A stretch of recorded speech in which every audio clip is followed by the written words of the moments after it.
Welcome back to my channel दोस्तों। आज हम आपको फिर से लेके चलें एक बहुत ही खूबसूरत प्रॉपर्टी के अंदर जो है उदयपुर सिटी पैलेस म्यूजियम। आइए मिलके और साथ में इसको एक्सप्लोर करते हैं। वीडियो थोड़ा सा लंबा है तो बने रहिएगा और अपने खाने पीने का सामान अपने साथ रखिएगा। उदयपुर सिटी पैलेस की जो दूरी है डबोक एयरपोर्ट से वो लगभग 20 किलोमीटर है एंड सिटी सेंटर से इसकी दूरी 2.5 किलोमीटर है। तो आप चाहे तो प्राइवेट टैक्सी या ऑटो या अपने प्राइवेट व्हीकल से भी आ सकते हैं यहाँ पे। और ये है यहाँ का बहुत ही खूबसूरत सिटी पैलेस जो कि संगमरमर और ग्रेनाइट का कॉम्बिनेशन है। मतलब इसके अंदर मार्बल और ग्रेनाइट का बहुत अच्छा काम हुआ है। बहुत ही बड़ा है। इसके अंदर लगभग 22 राजाओं ने 400 वर्षों में मिलकर और पार्ट्स में इसको बनाया है। ये पूरा एक साथ कंस्ट्रक्शन नहीं किया गया है। धीरे धीरे इसको राजाओं ने 22 राजाओं के द्वारा इसको धीरे धीरे बनाया गया है।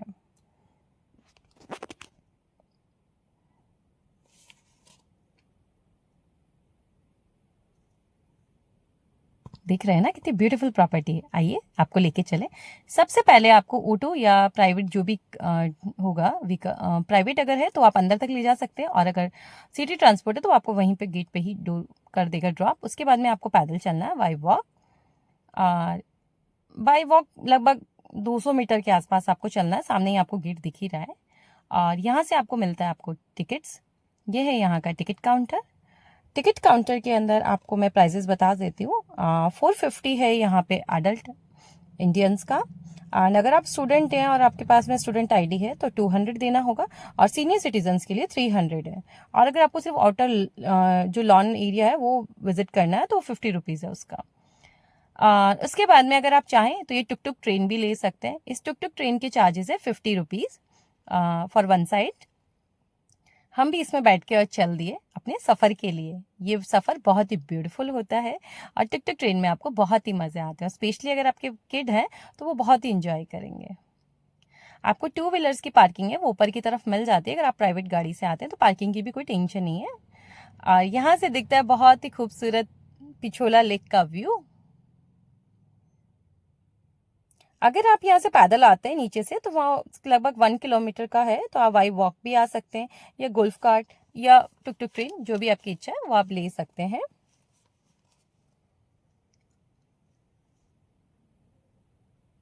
इसको बनाने के लिए एक संत ने उदय सिंह जी को सजेशन दिया था कि आप यहाँ पे आप अपना सिटी पैलेस बनाइए और उसके बाद में आपको कोई भी राजा हरा नहीं पाएगा। तो इसलिए उदय सिंह जी ने 16वीं शताब्दी के अंदर ये कंस्ट्रक्शन कराया था। ये है यहाँ का फर्स्ट एंट्री तोरण पोल जिसपे आप देख रहे हैं एक बहुत बड़ा सा तोरण लगा है जो कि राजा की बेटी की शादी का है। मतलब अरविंद सिंह जी की जो छोटी डॉटर है जिनकी शादी गुजरात में हुई है उनकी शादी का है।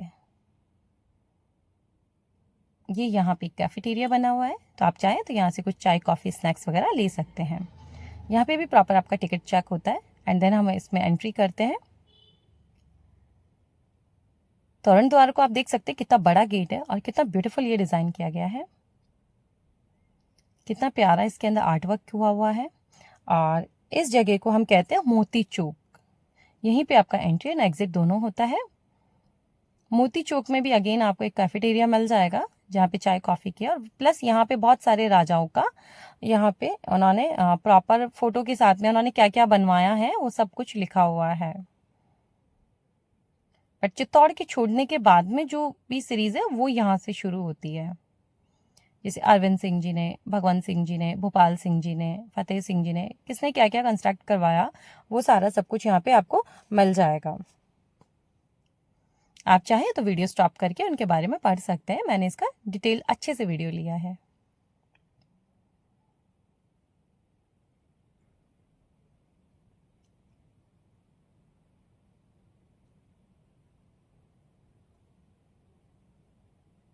अभी प्रेजेंट जो किंग है वहाँ के वो राजा लक्ष्मणराज सिंह जी हैं। पहले अरविंद सिंह जी थे इनसे पहले जो इनके फादर थे। इसके बाद में हम आपको सीधा लेके चलते हैं मोती चौक से शस्त्रागार के अंदर। जी इसके अंदर बहुत सारे अस्त्र शस्त्र रखे हुए हैं, तलवारें हैं, बंदूकें हैं। ये है महाराणा प्रताप का स्टैचू। ये है उनके घोड़े चेतक का स्टैचू। और ये है एक आर्मी सोल्जर जो पहनते थे उसका, उन्होंने डमी को पहना के उन्होंने पूरा पिक्चराइज किया हुआ है कि किस टाइप से पहना जाता था। और ये घोड़े के ऊपर जो लंबा सूंड है वो इसलिए है कि हाथी को डिस्ट्रैक्ट करने के लिए लंबा सूंड लगाया जाता था। ये चातक क्या पहनता था वो सारे हैं, महाराणा प्रताप क्या यूज़ करते थे वो सारा सब कुछ उन्होंने डमी को पहनाया हुआ है। इसके बाद में ये बच्चों का है कि बच्चे जब ट्रेनिंग टाइम में होते तो क्या क्या पहनते हैं। ये बच्चों का था प्रॉपर। इसके बाद में ये आ जाता है तलवारें बंदूक सेक्शन। इसके अंदर कई चांदी की हैं, कई सोने की हैं, कहीं गिफ्टेड है, कहीं इम्पोर्टेड है, बट हाँ ये सभी लड़ाई में यूज़ की हुई हैं। ये है जहाँ पे कि शस्त्र बनते थे एंड उनका प्रॉपर उनकी रिपेयरिंग वगैरह की जाती थी वो रूम। ये बेसिकली उसको डेडिकेटेड किया गया है कि किस टाइप से ये बनाया गया था रूम।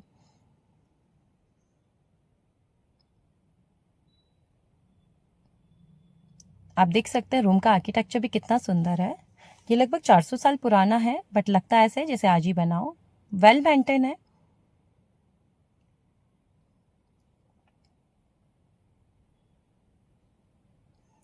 उस दिन रश भी बहुत ज़्यादा था।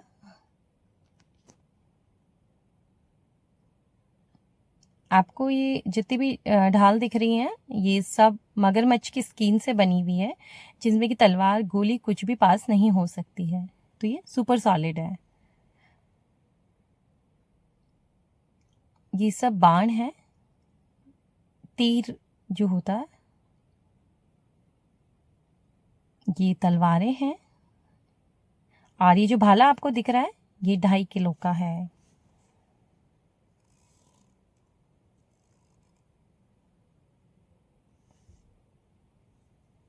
एक्चुअल में ये पूरा चांदी से बना हुआ है और ये थी सोने की। ये सब जो आपको तलवारें दिख रही हैं, इनके कवर दिख रहे हैं, ये सब सोने के हैं। और ये है पैन गन, जिसे कि इंग्लैंड से मंगाया गया था 19th सेंचुरी के अंदर। और इसके अंदर गन बुलेट नहीं होती है बल्कि एक सुई होती है जो कि पॉइजन। इसके बाद हम आपको लेके चलते हैं एक दूसरे कंपार्टमेंट में जिसका नाम है गणेश जूडी। गणेश जूडी इसलिए है क्योंकि इसके अंदर गणेश जी का स्टैचू रखा हुआ है। आप देख रहे हैं कितना सुंदर वर्क किया गया। ये जितने भी टाइल्स आपको दिख रही हैं ये सब विक्टोरिया टाइल्स जो कि इंग्लैंड से मंगाई गई है। और गणेश जी की मूर्ति यहाँ लगी हुई है। उसके साथ ये जो ग्लास वर्क आपको दिख रहा है ये महाराणा करण सिंह जी के द्वारा करवाया गया था। और ये सारा ग्लास है वो बेल्जियम से आया था। इस ग्लास वर्क को पच्छीकारी बोला जाता है। इसके बाद में हम आ जाते हैं राज तिलक वाले कंपार्टमेंट में जिसको बोलते हैं राज आंगन। यहीं से महल की शुरुआत हुई थी। ये महल का सबसे पहला स्ट्रक्चर है जिसकी जो नींव है वो 1559 में रखी गई थी। इस राज आंगन के अंदर गोस्वामी प्रेमगिरी महाराज का मंदिर है जो आपको सामने बिल्कुल दिख रहा है। इन्होंने ही राजा उदय सिंह को सजेशन दिया था कि आप यहाँ पे अपना सिटी पैलेस बना सकते हैं। यहीं पे ही राज तिलक की जो प्रोसेस होती है, फंक्शन होता है, वो यहीं किया जाता है। इसके बाद में हम जब ऊपर जाते हैं सीढ़ियों से तो हम देखते हैं कि जो राजा करण सिंह जी थे उनके टाइम पे यहाँ उनका राज तिलक हुआ था सामने की तरफ। और ये जो कुंड है इसका नाम है लघु कुंड। इसके अंदर 1 लाख सिक्के करण सिंह जी के राज तिलक के टाइम पे भर दिए गए थे और उनको 50% लोगों को दान कर दिया गया और 50% महल के कंस्ट्रक्शन में यूज़ किया गया था। इसके बाद में ये एक और राजा थे, एकदम भक्त आदमी, मतलब संत टाइप ऑफ थे ये। और इन्होंने बहुत मतलब छोटे भाई थे और इन्होंने बिल्कुल संत टाइप ऑफ लाइफ जी। आप देख सकते हैं महल में कितना सुंदर काम किया गया है। ये ग्लास वर्क जितना भी आप देख रहे हैं पूरा बेल्जियम से आया हुआ है।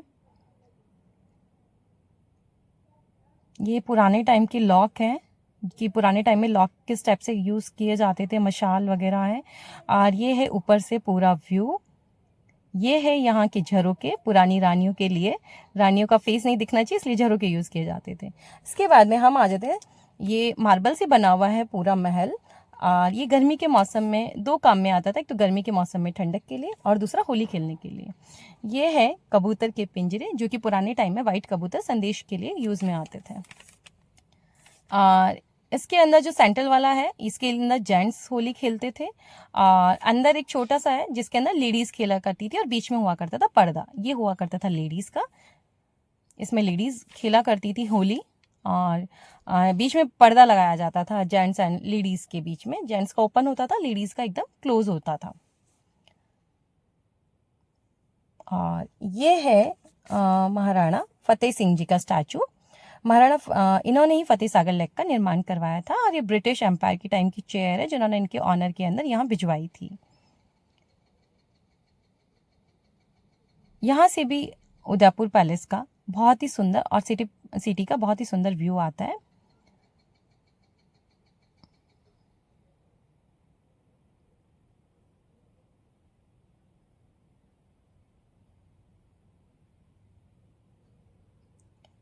आप देख सकते हैं ये टाइम के साथ में थोड़ा पीला पड़ गया है, बाकी ये बहुत ही सुंदर, बहुत ही बारीक कारीगरी इसके अंदर की गई है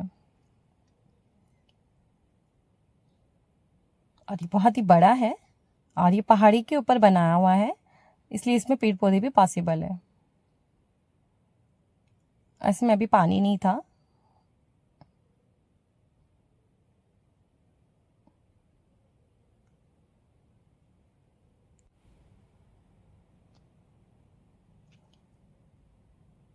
यहाँ पे पिक्चर्स लगी हुई हैं महल से रिलेटेड, कि महल का जो आर्किटेक्ट है वो पूरा एक शिपनुमा है। अब हम जो राज तिलक का नीचे का था, हम उसके ऊपर के पोर्शन में आ गए। यहाँ पे जितना भी कांच वर्क है वो बेल्जियम से मंगाया गया और ये 250 साल पुराना है लगभग। इसके बाद में हम आ जाते हैं शीश महल में। सामने की तरफ ये शीश महल है। इसमें पूरा कांच का काम किया गया है ताकि कम रोशनी में भी ज़्यादा रोशनी हो सके। प्लस इसका जो फ्लोर है वो भी कांच का ही बना हुआ है और ये बहुत ही सुंदर बना है और ये राजा का रूम हुआ करता था उस टाइम पे। और जो इसके गेट हैं वो हाथी दांत के हैं। इसके बाद में हम आ जाते हैं पेंटिंग्स रूम में। इस पेंटिंग्स रूम के अंदर जितने भी आपको कलर्स दिख रहे हैं वो सब ऑर्गेनिक कलर हैं, प्लस इसमें चांदी एंड सोने का काम किया गया है। पहले की जो रानियां नई नई शादी करके आती थी तो उनको वहाँ की परंपराएं समझाने के लिए इन पेंटिंग्स का यूज़ किया जाता था, या बच्चों को कुछ भी बताना तो इन पेंटिंग्स का यूज़ किया जाता था। इसके बाद हम आगे चल के आ जाते हैं बादल महल के अंदर। ये बादल महल है और ये हाईएस्ट जगह है महल की।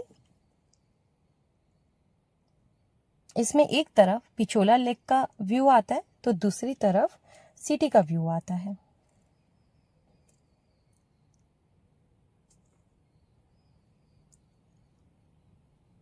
यहीं पे एक स्टडी रूम भी बना हुआ है। ये महाराजा सज्जन सिंह जी ने बनवाया था बिकॉज उनको पढ़ने लिखने का बहुत शौक था। और ये जो गेट पे आप वर्क देख रहे हैं, ये सेम जो टाइल पे वर्क किया गया वही गेट पे किया गया। ये टाइल सारी चाइना से इंपोर्ट की गई है और ये चाइनीज टाइल है और ग्लास वर्क है वो बेल्जियम से है। अब मैं आपको सिटी का यहाँ से जो व्यू आता है, क्योंकि ये महल का हाईएस्ट पॉइंट है, यहाँ से कैसा व्यू आता है वो मैं आपको दिखाती हूँ। आपको सामने जो पहाड़ दिख रहा है उसके ऊपर है मानसून पैलेस सज्जनगढ़ और ये रही हमारी उदयपुर सिटी जो कि बहुत ही ब्यूटीफुल है।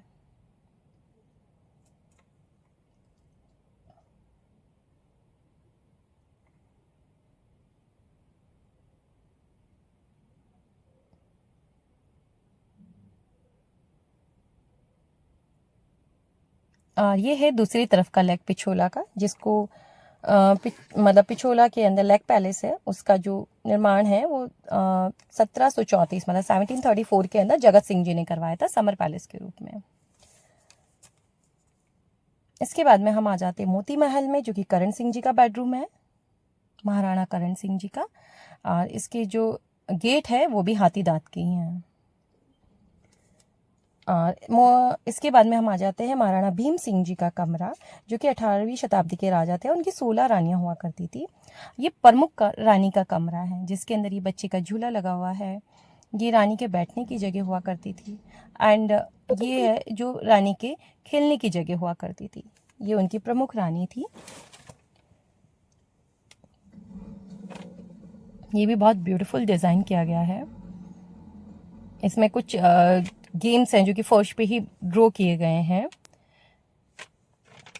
ये दीवाने आम हैं। पहले लोगों की जो भी प्रॉब्लम्स होती थी वो राजा यहीं से सुना करते थे। ये दीवाने आम है जिसके अंदर कोई भी आ जा सकता था। यहाँ का ग्लास वर्क रियली में बहुत ही सुंदर बनाया गया है और दो जो भी कलर हैं वो भी ऑर्गेनिक है और ये सभी कम से कम 250 साल पुराने हैं। ये है महाराणा भोपाल सिंह जी जो कि लास्ट ऑफिशियल उदयपुर के राजा थे, बट ये पैरालाइज्ड थे, चल फिर नहीं सकते थे, इसलिए इनके लिए ये व्हीलचेयर का यूज़ करते थे और इसी एरिया के अंदर ये रहते थे। 1940 में इनमें ये वो राजा है जिन्होंने प्री इंडिपेंडेंस और पोस्ट इंडिपेंडेंस दोनों टाइम देखा है और 1940 में इनके लिए इंग्लैंड से लिफ्ट भी मंगवाई गई थी। ये है मयूर चौक का व्यू। ये राजा के लिए सिटिंग एरिया हुआ करता था और ये राजा के लिए बेडरूम, महाराणा भोपाल सिंह जी के लिए। उसके बाद में हम आपको लेके चलते हैं सूर्य जो मतलब यहाँ के जो उदयपुर के जो राजा हैं वो लोग प्रॉपर सूर्यवंशी हैं। राजा राम के बेटे लव के वंशज हैं। ये सूर्य को देख के ही खाना खाते, इसलिए उन्होंने यहाँ पे सोने का सूर्य बनाया गया और आम जनता के लिए बाहर सूर्य लगा हुआ है।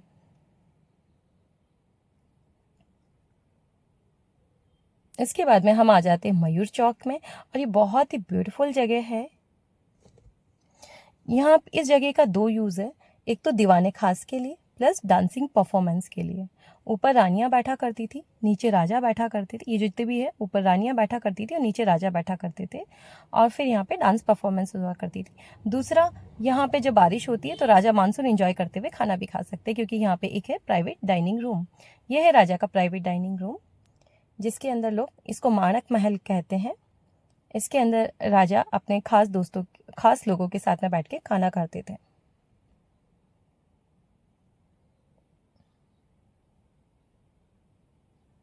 अगेन इसकी कांच है वो बेल्जियम से है और जो ब्लू कलर का है वो अफगानिस्तान से है। और इसके जो गेट है वो अगेन हाथी दांत के बने हुए हैं। इसके बाद में हम आपको लेकर चल रहे हैं जनाना सेक्शन में, मतलब लेडीज सेक्शन में, जनाना चौक। ये सबसे पहले इसके अंदर एंट्री करते सबसे पहले आ जाता है किचन एरिया। ये उस टाइम के बर्तन वगैरह हैं और चूल्हे वगैरह जो भी खाना बनाने में यूज़ किए जाते थे।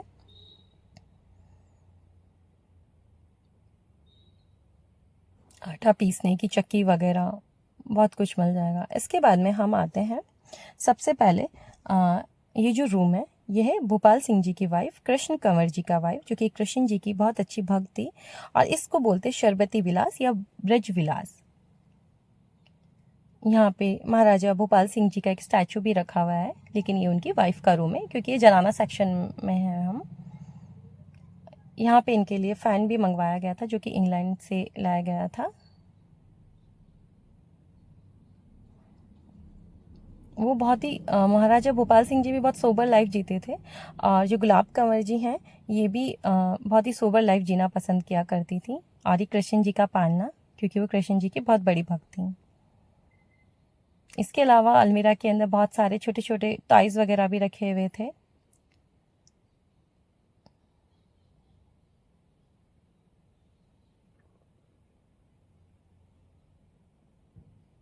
ये है शरबती विलास या ब्रज विलास।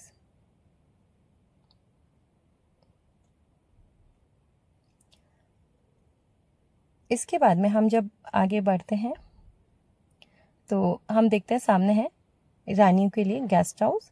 मतलब रानी के जब गेस्ट आते थे तो वो यहाँ बैठते थे और जो भी उनको गेम्स वगैरह खेलना है वो खेलते थे। और ये जो फ़ैन आपको दिख रहा है ये स्टीम से चलने वाला फ़ैन है और ये इंग्लैंड से इम्पोर्ट किया गया था।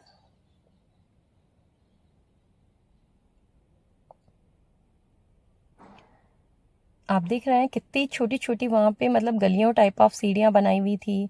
गेट भी एकदम छोटे थे ताकि कोई भी दुश्मन आए तो उनकी गर्दन बहुत इजीली कट की जा सके। इसीलिए इतनी छोटी छोटी कंजस्टेड ताकि दुश्मन एक साथ पूरी टोली अंदर नहीं आ सकते। एक टाइम में सिर्फ सिंगल पर्सन ही जा सकता है। उसके बाद में यहाँ पे कुछ ड्रेस कोड्स वगैरह रखे हुए हैं, ताकि रानियाँ किस टाइप के कपड़े पहनती थी, दासियाँ किस टाइप के कपड़े पहनती थी। ये कुछ बर्तन वगैरह रखे हुए हैं वहाँ पे चांदी के, पूजा के टाइम पे उनके वॉशरूम कैसे होते थे। ये गणगौर का रखा हुआ है, जैसे कि हमारे यहाँ गणगौर की पूजा होती है, कृष्ण जी की स्टैचूज़ वगैरह बना के उन्होंने रखे हुए। ये उस टाइम के बाथरूम हुआ करते थे।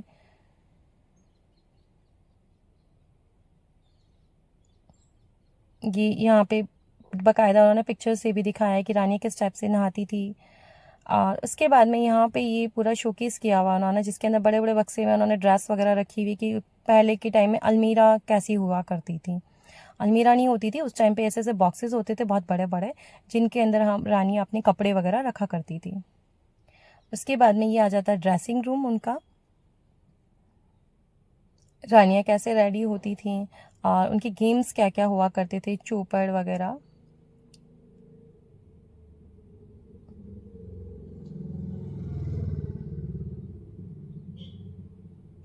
ये उनके जो भी काम करने वाली हैं, जो उनकी रक्षा करने के लिए जो रहती थी, तो ट्रांसजेंडर रहती थी या औरतें ही रहती थी, ये उनके कपड़े थे। ये प्रिंसेस का कमरा, मतलब राजकुमारी का कमरा है, ये डेडिकेटेड किया गया है राजकुमारी के लिए। छोटा सा बेड है, झूला है, कि प्रिंसेस का रूम कैसा है था उस टाइम पे, वो चीज़ इसमें दिखाई गई है।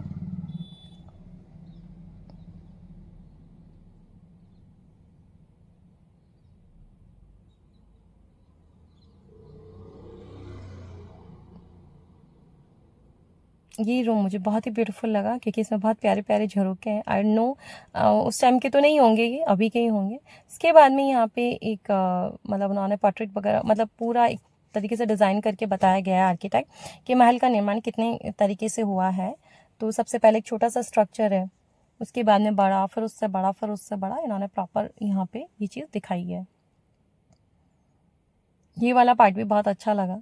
आप देख सकते हैं कि महल का जो शेप है वो एक जहाज नुमा है, जिसमें से 40-60 का रेशो है, मतलब 60 के अंदर म्यूजियम है और 40 प्राइवेट प्रॉपर्टी। या तो वो रहते हैं, ये सामने राजा का घर है, प्राइवेट प्रॉपर्टी है उनकी, और इनके इस तरफ और इस तरफ दोनों तरफ होटल्स है,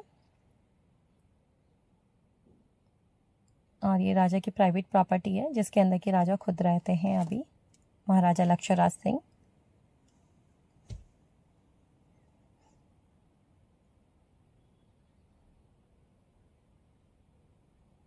ये पूरा म्यूज़िक को डेडिकेटेड रूम था, जिसके अंदर different kind of music systems और ये इंस्ट्रूमेंट्स वगैरह रखे हुए थे। प्लस इनके फैमिलीज़ की फ़ोटोज़ वगैरह भी थी, जिनसे कि पता लग सके कि किसने कौन सा प्ले किया था या किसको इंटरेस्ट था इनके अंदर।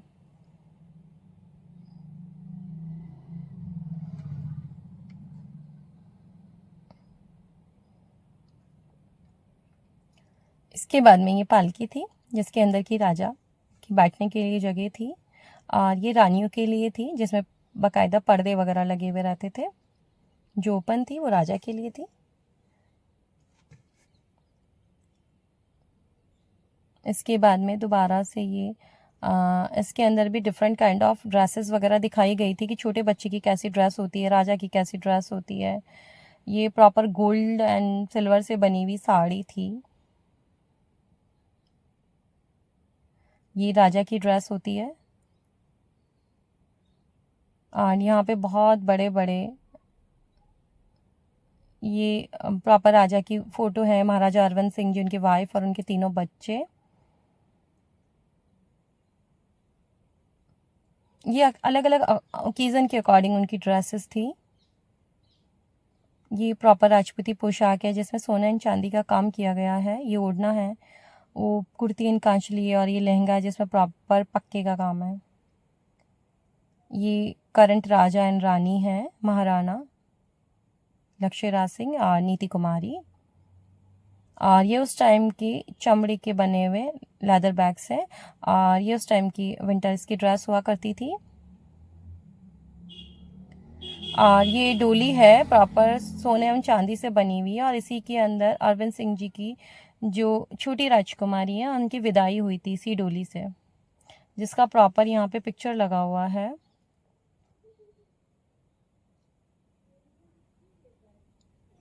ये अलग अलग टाइप की यहाँ पे पालकियाँ लगी हुई हैं। अगेन हम अब आ जाते हैं जनाना चौक के अंदर। और ये जनाना चौक है, एक्चुअली में पहले की जो लेडीज़ हुआ करती थी, यहाँ पे जेंट्स को आना अलाउ नहीं था, यहाँ पे ओनली लेडीज़ आती थी, और जो रक्षक होती थी वो भी या तो लेडीज़ होती थी या ट्रांसजेंडर होती थी। यहाँ पे लेडीज़ अपना प्रॉपर गेम खेलती थी, वो आराम से यहाँ पे फील फ्री रह सकती थी।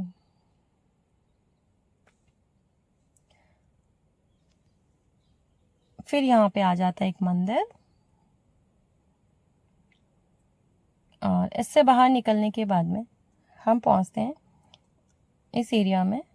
इसके अंदर प्रॉपर चांदी का ये 350 केजी चांदी का मंडप है, जो कि महाराणा अरविंद सिंह जी के जो छोटे भाई साहब हैं, डॉटर है, उनकी शादी में यूज़ हुआ था। और फिर उन्होंने ट्रस्ट को दान कर दिया, और ये यहीं पे रखा हुआ है। चांदी से बना हुआ है ये पूरा 350 केजी का। और ये मंडप पूरा जनाना चौक के अंदर ही लगा था, और वहीं पे उनकी शादी हुई थी।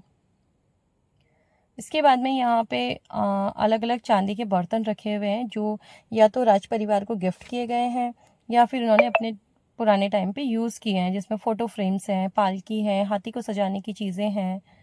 बहुत अलग अलग डिफरेंट काइंड्स ऑफ आइटम हैं, जैसे ये पूजा के लिए यूज़ करने वाली चीज़ें हैं।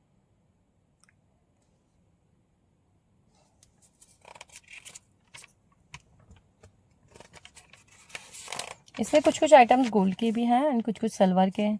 कुछ कुछ क्या पूरा ही सिल्वर से बना हो, जिसके अंदर इनकी जीती हुई ट्रॉफीज़ वगैरह। ये इसमें कांच है, कॉम है, मेकअप का, ड्रेसिंग का पूरा सामान है। ये चांदी के छोटे ग्लासेस हैं।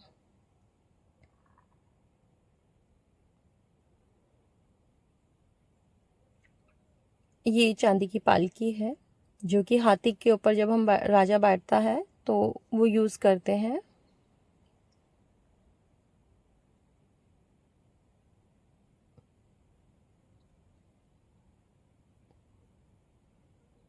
ये सामने जो आप स्ट्रक्चर देख रहे हैं, ज्वेलरी देख रहे हैं, ये पूरी हाथी को पहनाने के लिए होती है। हाथी और घोड़े को, कि घोड़ी को क्या क्या पहनाया जाता है, हाथी को क्या क्या पहनाया जाता है। चांदी के बहुत ही सुंदर सुंदर और बहुत ही ब्यूटीफुल आइटम्स थे।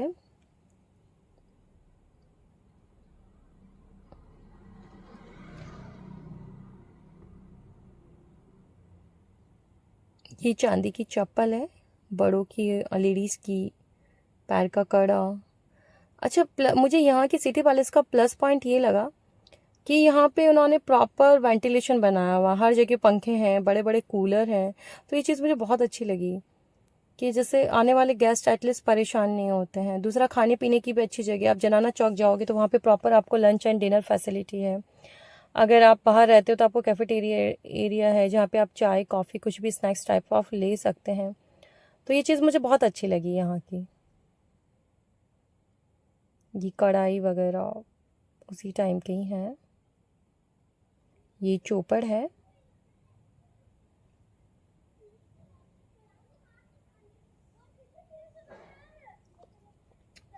ये चांदी एंड सोने से बना हुआ था, और ये चांदी के उनके बच्चों के टॉयज़ हैं, जिसमें हेलीकॉप्टर हैं, गाड़ियां हैं, जेसीबी हैं, जैसे कि बॉयज़ को बहुत शौक होता है।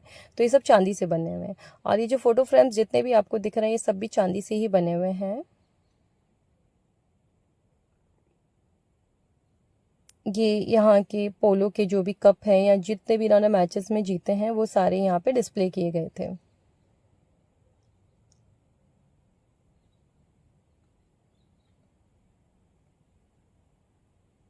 ये चांदी का झूला है, बहुत ही सुंदर लग रहा था, बट बच्चों का था। और ये चांदी के टॉयज़ हैं बच्चों के लिए।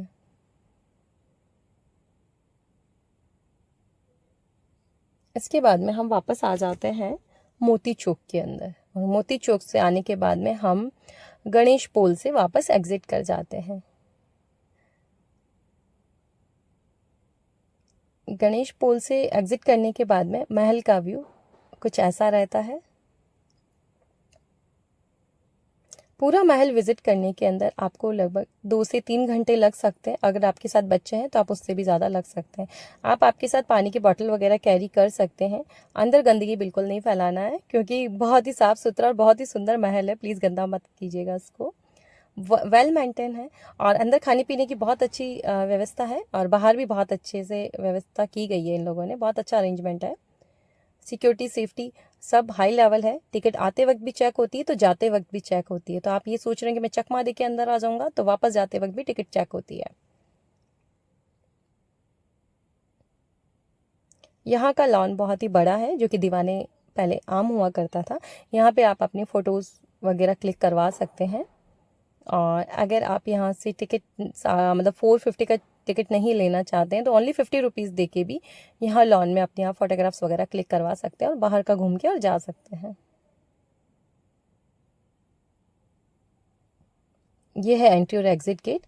इसी एग्जिट गेट के ऊपर रिटर्न के टाइम भी और एग्जिट करते वक्त भी आपकी टिकट्स ऊपर बाकायदा चेक होती है।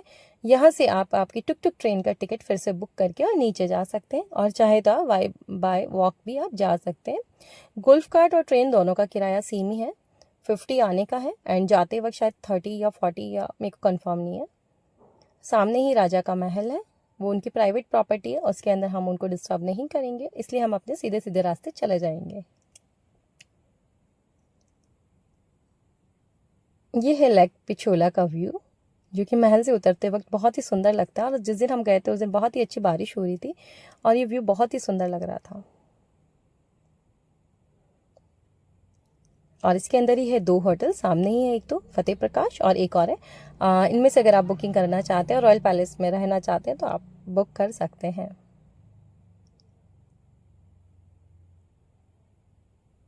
मेरे चैनल को लाइक शेयर एंड सब्सक्राइब ज़रूर कीजिए।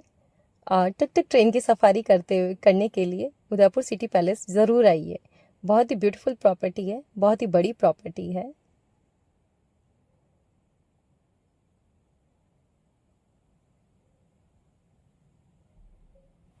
Please like share and subscribe my channel.